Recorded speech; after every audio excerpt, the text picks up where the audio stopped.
안녕하십니까. 2026년 하반기 입시기획 재학생 통일특강을 맡은 김정환입니다. 저는 AI가 그린 통일의 미래를 가지고 주제를 가지고 이제 여러분들과 함께 할까 하는데요. 다들 아시다시피 지금 AI가 대세인데 AI를 가지고 통일의 미래를 한번 우리가 먼저 가보도록 하겠습니다. 그러면 제 소개를 드리도록 하겠습니다. 제 이름은 김정환입니다. 저는 2011년부터 강원특별자치도교육청 통일교육원에서 통일을 가르치고 있는데요. 15년 동안 하고 있지만 아직은 통일을 이루지 못해 죄송한 마음이 있지만 더 열심히 해서 통일에 앞장서도록 하겠습니다. 그래서인지 저에게 이번에 이틀 전에 통일부 장관상을 저에게 수여하는 영광을 받게 됐는데요. 통일교육에 더 매진하라고 이렇게 주신 상으로 받고 앞으로 더 통일교육의 전문가로 발돋움하도록 하겠습니다. 도입 사례부터 말씀을 드리면 지금 우리가 인식하는 대한민국의 진짜 모습은 어떤지 학교 현장에서 물어봤습니다. 내가 생각하는 우리나라 지도를 마음속으로나 아니면 허공에 이렇게 한번 그려보라고 했는데요.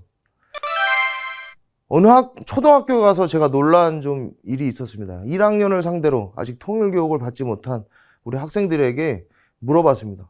여러분들이 생각하는 우리나라 지도는 어떻게 생각할까요? 라고 했더니 이렇게 22명 중에 17명이 이거 그리는 그 현장에서 제가 흠칫 놀랐습니다. 여러분들은 어떻게 생각하실까요?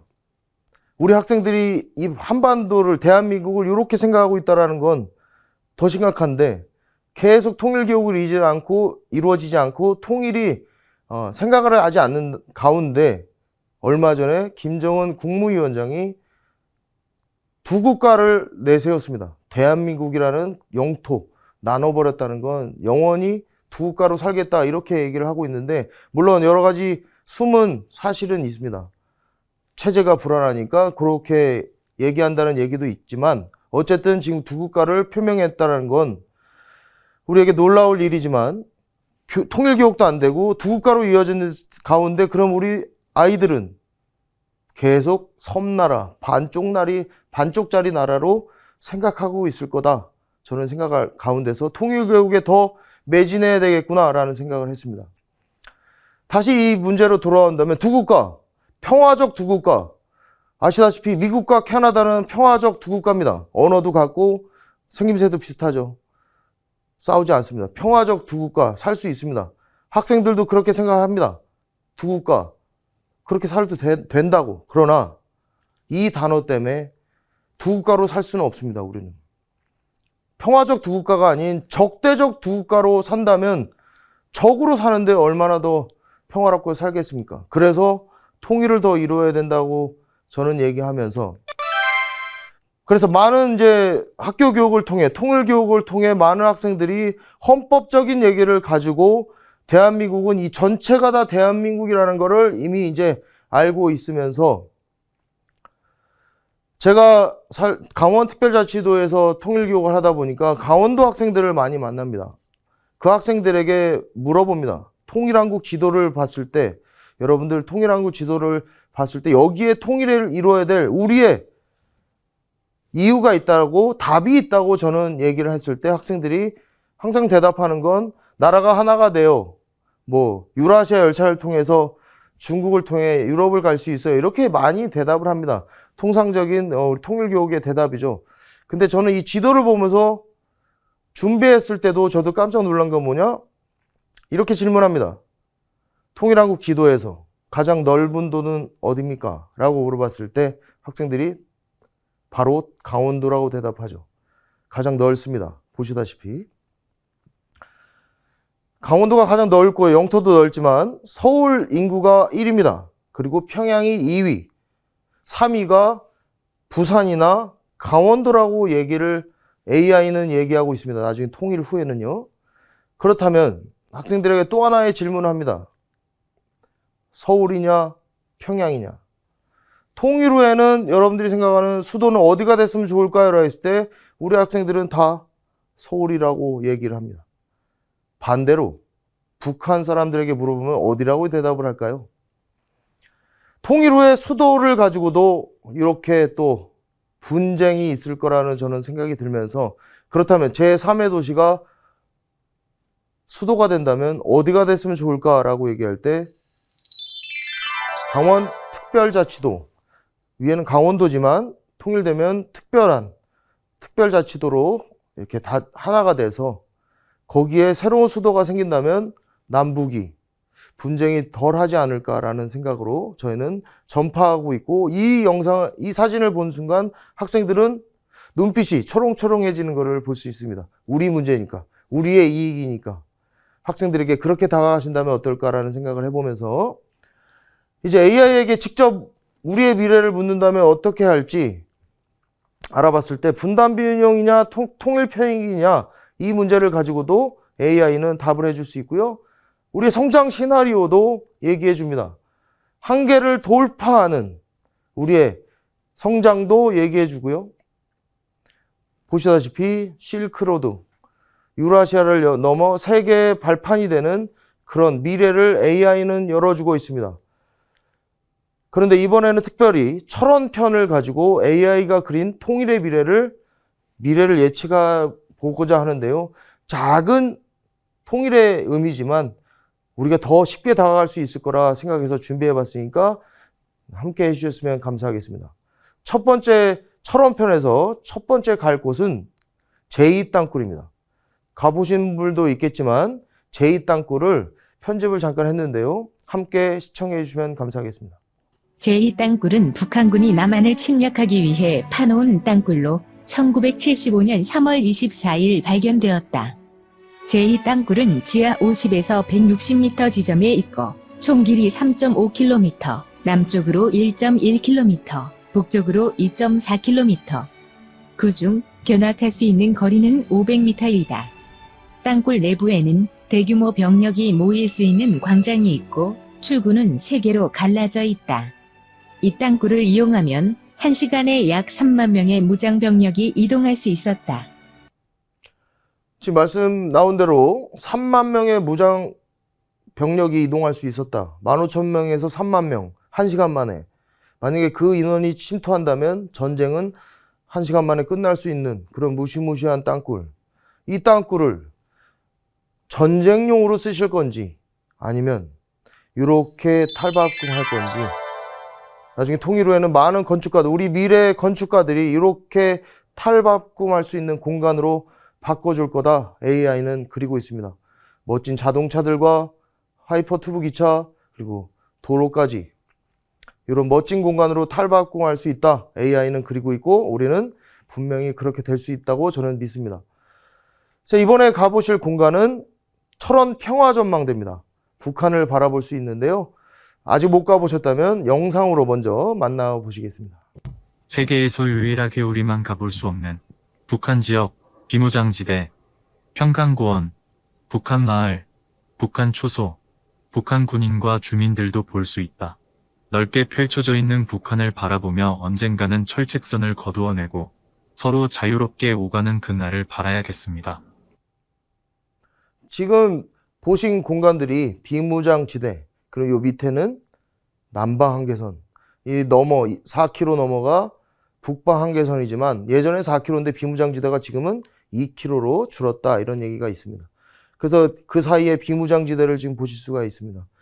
그 비무장지대, 우거진지대 넘어서 저 먼 산 쪽에 보이는 공간이 북한의 평강고원, 평강도시가 되겠습니다. 그런데 지금은 우리는 막혀서 가볼 수 없는 이 공간들, 왜? 휴전선이 막고 있기 때문입니다. 이 휴전선이 지금은 판으로만 되어 있습니다. 판으로. 선으로 연결된 게 아니라, 또 학생들은 이 선이 38선으로 오해할 수 있는데 우리가 38선과 휴전선은 다르다는 것도 가르쳐 줘야 되지 않나 싶으면서, 철원에 오셨으니까 하나 더 추가적으로 말씀드리면, 이 비무장지대 안에 누가 기침소리를 내었는가? 그 왕이 나라를 궁궐터를 여기다가 비무장지대 안에 만들었습니다. 후고구려라고 하는데 여기에는 고려라고 돼 있죠. 후고구려는 시대를 구분하기 위해서 만든 이름이라고 하고요. 고려가 정답입니다. 왕건이 만든 나라도 고려, 궁예가 만든 나라도 고려. 이 비무장지대 안에 궁궐터로 만들었기 때문에 지금 가볼 수가 없죠. 그래서 많은 역사학자들이 영순위로 통일되면 가보고 싶은 곳 바로 이 궁예가 만든 태봉국 도성토. 그래서 AI는 이렇게 말하고 있습니다. 이렇게 발굴하세요. 그리고 궁예를 다시 한번 재조명해보면 어떨까요? 이렇게 얘기를 하고 있습니다. 그래서 통일 후에는 가볼 수 없는 이 비무장지대와 휴전선이 있는 이 곳이 이렇게 변신될 거라고 얘기를 하고 있습니다. 역사적인 많은 발굴을 통해서 재조명해서 이렇게 멋진 태봉국 도성이 있었다.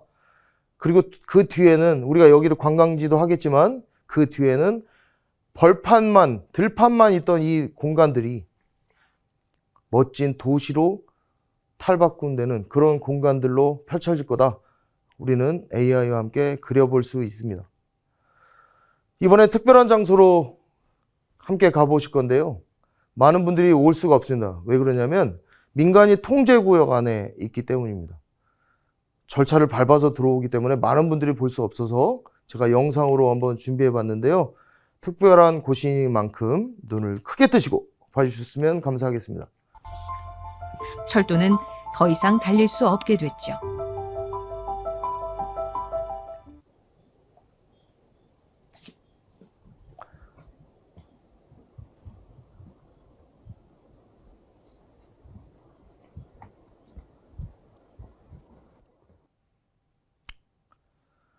보신 것과 같이 고요합니다. 굉장히 조용합니다. 민간인 통제구역 안에 있다 보니까. 그 가운데 여러분들이 특별히 보셨던 거, 이 끊어진 철길 금강산 90km.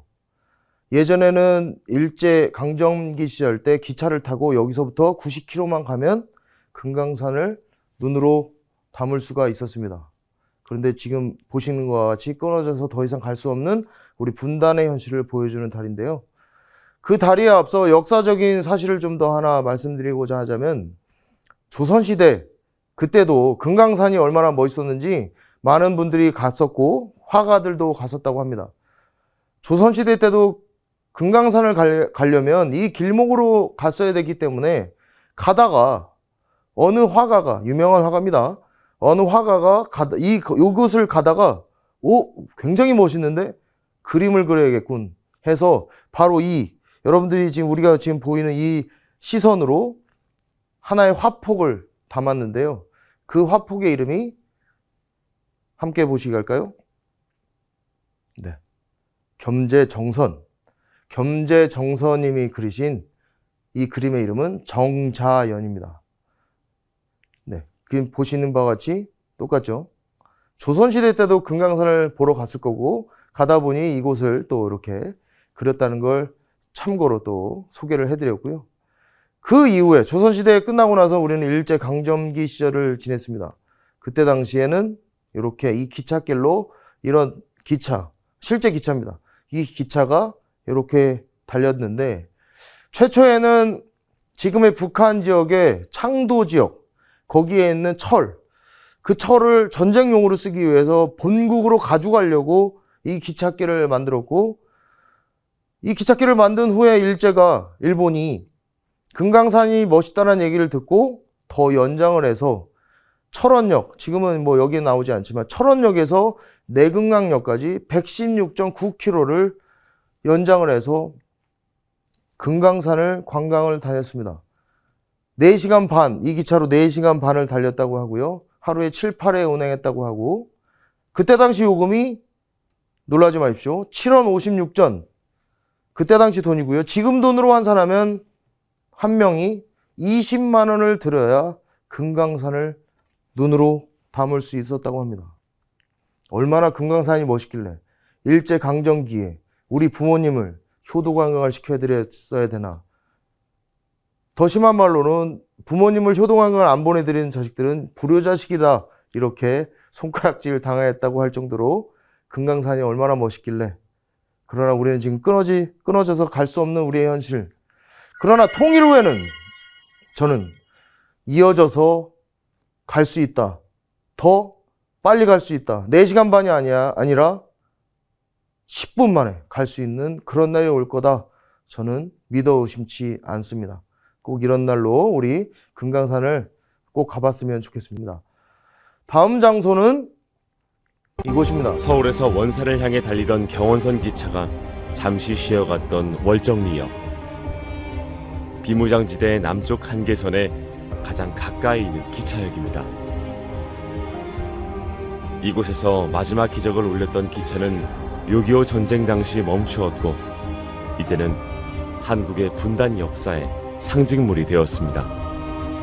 월정리역은 더 나가지 못하고 멈춰선 기차를 통해 전쟁의 아픔을 느낄 수 있는 장소가 되었습니다. 지금 보이시는 이곳, 기차로 보이시나요? 학생들을 탐방을 하면서 여기 가면, 현장 체험 학습을 가면 그냥 고물이라고 생각할 정도로 갈기갈기 찢어졌습니다. 예전에 원산으로 달리던 화물기차가 폭격을 맞아서 6.25 전쟁 당시에 폭격을 맞아서 이렇게 갈기갈기 찢어진 전쟁의 참상을 볼 수 있는 이곳. 지금은 철마는 달리고 싶지만 달릴 수가 없는 이 현실을 보면서 통일 후에는 아마도 철마는 달릴 거라 저는 생각을 합니다. 월정역이 멋있게 변신해서 이렇게 철마가 원산을 통해 유럽을 달릴 수 있는 그날 꼭 우리는 올 거라고 생각을 해보면서 다음 여행지는요? 1946년 철원군 조선노동당에서 시공한 러시아식 건물인 노동당사. 광복 이후부터 6.25 전쟁이 일어나기까지 공산 치하에서 반공 활동을 하던 사람들이 이곳에서 고문과 무자비한 학살을 당했다고 합니다. 3층의 무철근 콘크리트 건물로 지어졌으나 현재는 골조만 남아있고 6.25 전쟁으로 검게 그을린 3층 건물 앞뒤엔 포탄과 총탄 자국이 촘촘히 박혀 있습니다. 노동당사를 보셨는데요. 줄여서 노동당사고 길게 말씀드리면 북조선 노동당 철원군 당사를 줄여서 노동당사라고 얘기를 지금은 하고 있습니다.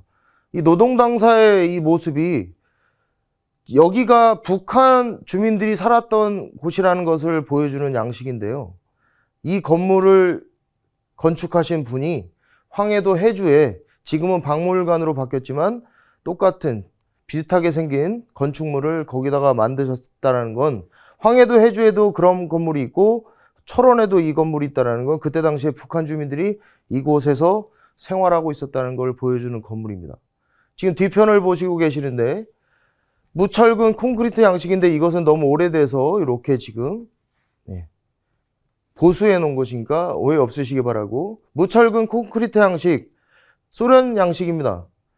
얼마나 견고하길래 벽돌로 졌는데도 포탄을 맞아서 지붕과 층은 없는 걸 보이시겠지만 얼마나 견고하길래 이렇게 외벽은 잘 남아있는가.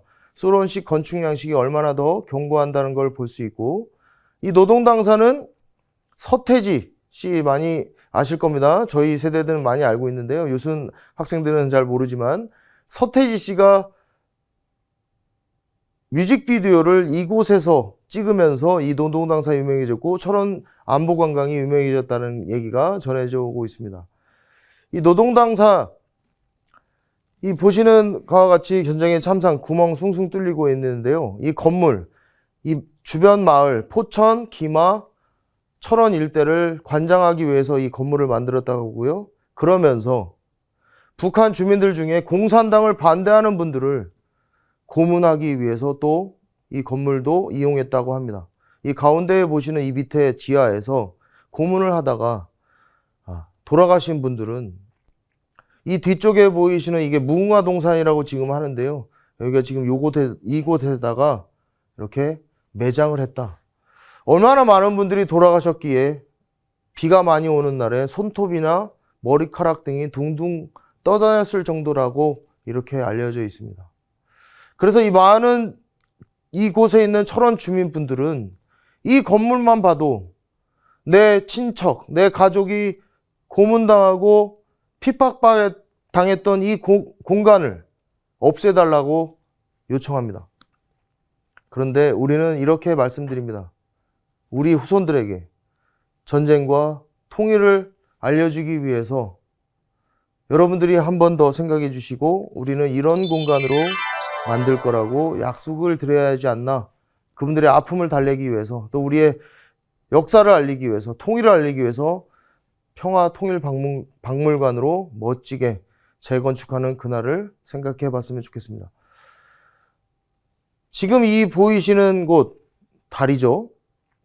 저는 철원에 만약에 오신다면, 제가 만약에 현장 체험학습이든 탐방을 제가 소개해 드린다면 이곳을 영순위로, 다른 데는 안 가셔도 됩니다. 이곳을 꼭 가봐야 될 영순위로 잡고 있습니다. 왜 그런지 한번 보실까요?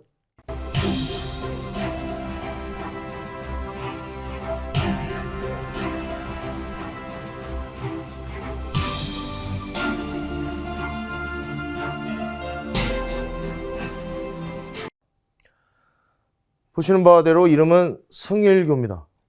이름부터 말씀드리면 이승만의 승자, 김일성의 일자를 합쳐서 통일을 기리는 마음으로 다리를 지었다 해서 승일교라고 명명하고 있지만, 원래 정설은 6.25 전쟁 당시에 철원 지역에서 전쟁의 업적을 쌓으신 박승일 대령의 업적을 기리기 위해서 이렇게 승일교라고 이름을 졌다.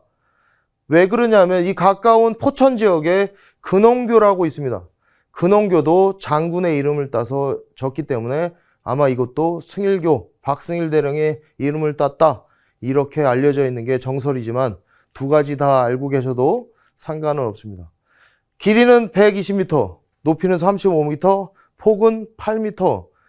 옆에 보이시는 저 다리가 지금 보이시겠지만 이 다리는 너무 오래돼서 다닐 수가 없고요. 사람만 오갈 수 있고 한탄대교를 이용해서 지금은 이용하고 있습니다. 자, 이 다리는 북한 주민이셨던, 또 거기에 건축과장이셨던 김명효 건축과장님이 1948년도에 이제 건축하시고 제작을 하시다가 여기 반쪽만 지셨는데요.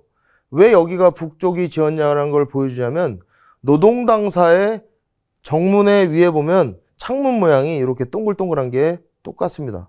아, 그래서 여기가 북한 주민들이 같이 지었구나라는 걸 보여줄 수 있는데, 1948년도에 짓다 보니까 아까 소련 양식이라고 말씀드렸고요. 그래서 소련 스타일로 이렇게 만들고 있다가 1950년 6월 25일 날 전쟁이 이루어지고, 그래서 더 이상 질 수가 없었습니다. 그리고 3년도 휴전이 이루어진 다음에 이 반쪽이 지어졌는데 여기를 우리 국군이 수복을 하고 나중에 다리를 봤는데 반쪽만 지어진 겁니다. 그럼 저 완성해야지 라고 해서 미군과 국군이 여기 공병들과 함께 이렇게 반쪽을 지려고 했는데 이 건축 양식을 모릅니다.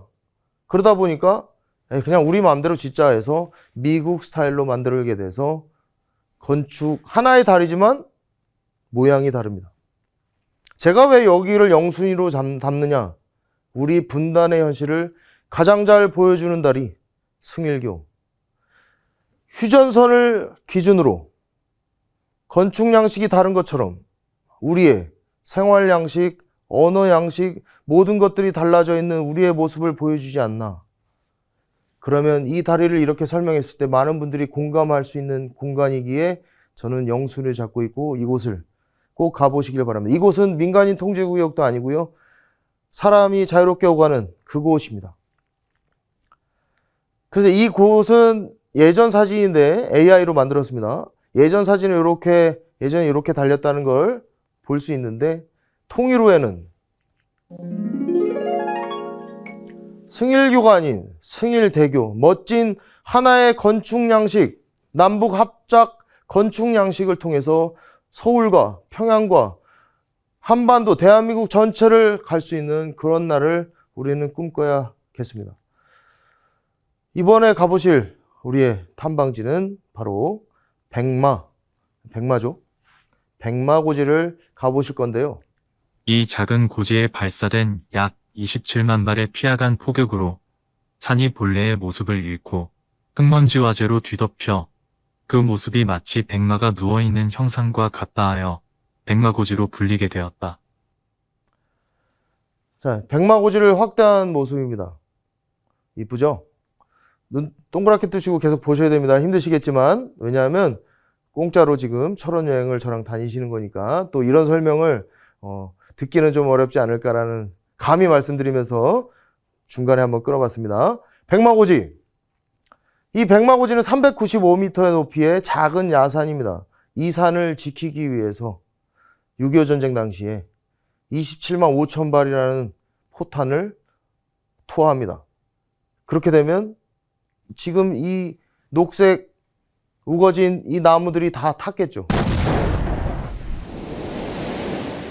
이 탄 모습을 보고 재가 돼서 하얗게 됐는데 많은 항공기들이 날아가면서 왜 이렇게 하얘? 그런데 산이 누워있는 모습이 마치 흰 말이 누워있는 것 같다 해서 화이트 홀스 힐, 그래서 백마고지라고 이름을 짓게 된 겁니다.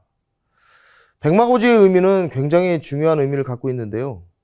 이 작은 야산을 지키기 위해서 24번의 전투가 벌어졌고요. 그 고지의 주인이 계속 바뀌었습니다. 이 고지를 지켜냈기에 우리가 이따가도 말씀드리겠지만 많은 혜택을 누릴 수 있다 보실 수 있는데, 이 야산을 지키기 위해서 많은 분들이 돌아가셨습니다. 3,000명 이상 되시는 분들이 이 야산을 지키기 위해서 전사하셨는데요. 그래서 우리는 이 공간을 그분들의 넋을 기리기 위해서 국립현충원으로 바꿔야 될 의무가 있다. 저는 감히 말씀드리고 있습니다. 그래서 이번에 가보실 공간은 소위산 전망대라는 곳입니다.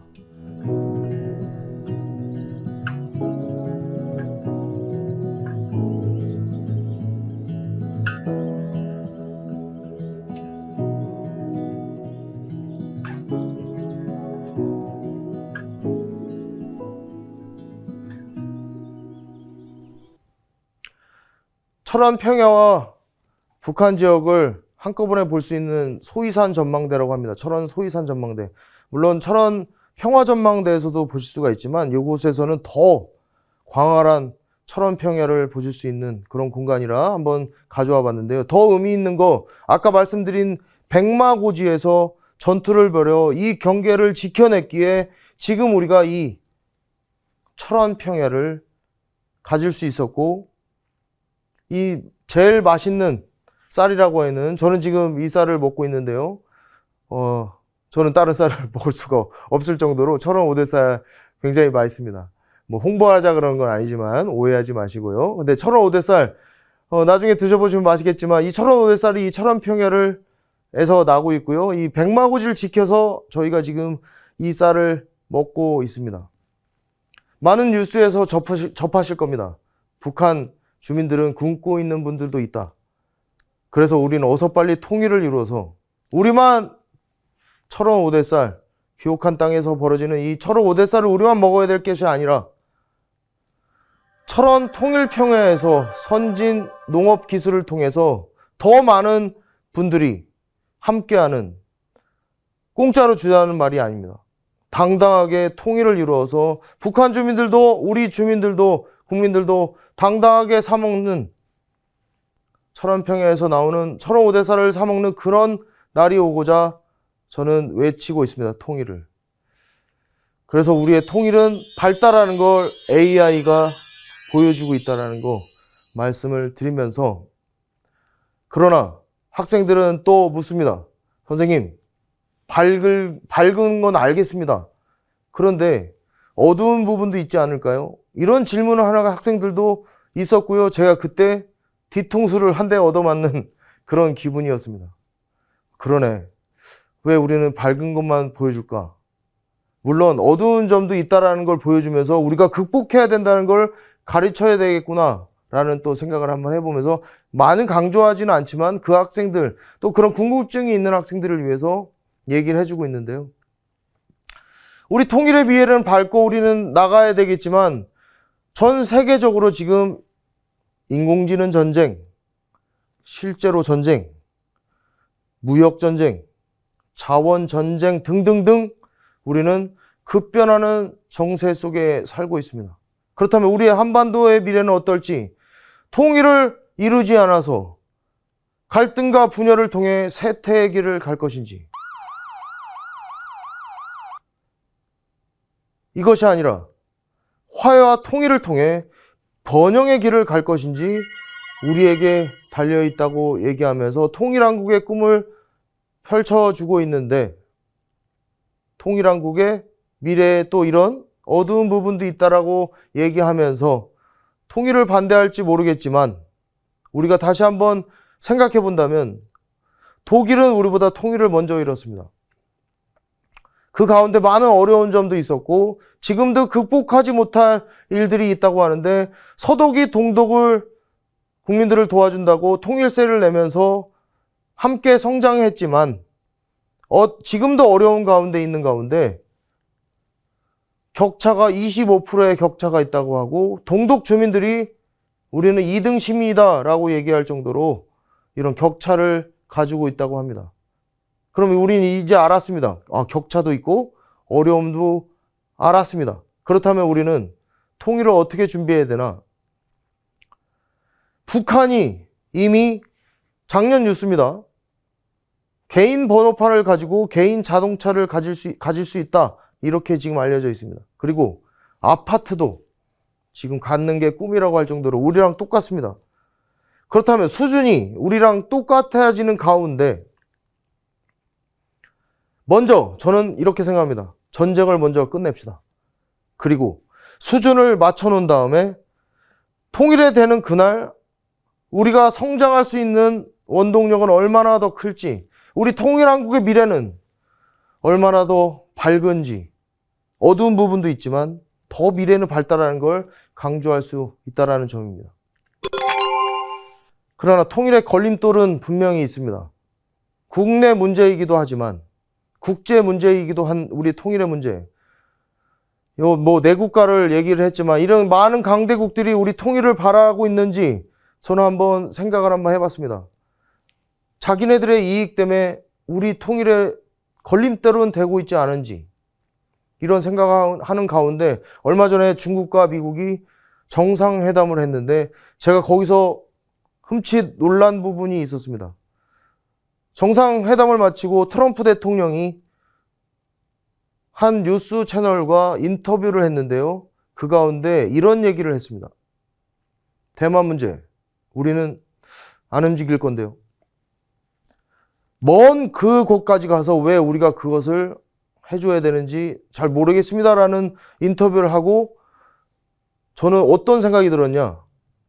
만약에 우리 남북한이 어떤 문제가 크게 한다면 미국이라는 동맹국이 우리를 도와줄까? 저는 한번 갸우뚱했습니다.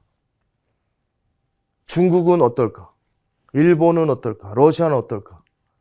이런 생각을 해본 가운데 그들의 걸림돌이 있다면 국제 문제이긴 하지만 우리의 문제이기 때문에 저는 걸림돌이 아닌 통일의 디딤돌은 저는 이거라고 생각을 해서 강조하고 있습니다.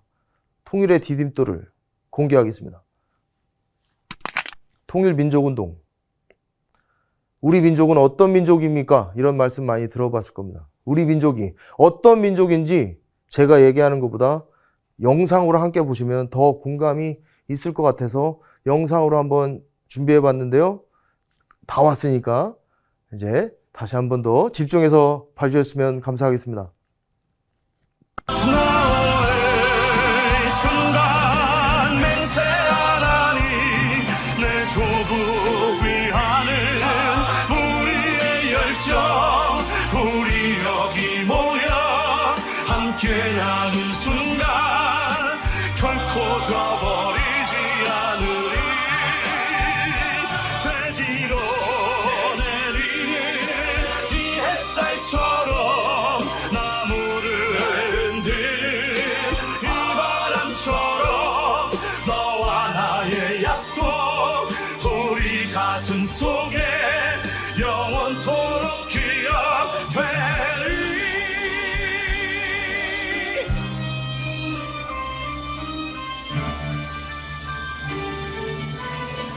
우리의 잠자는 숲을 깨우는 어두운 이 세상 깨우리 잊지 말자 오늘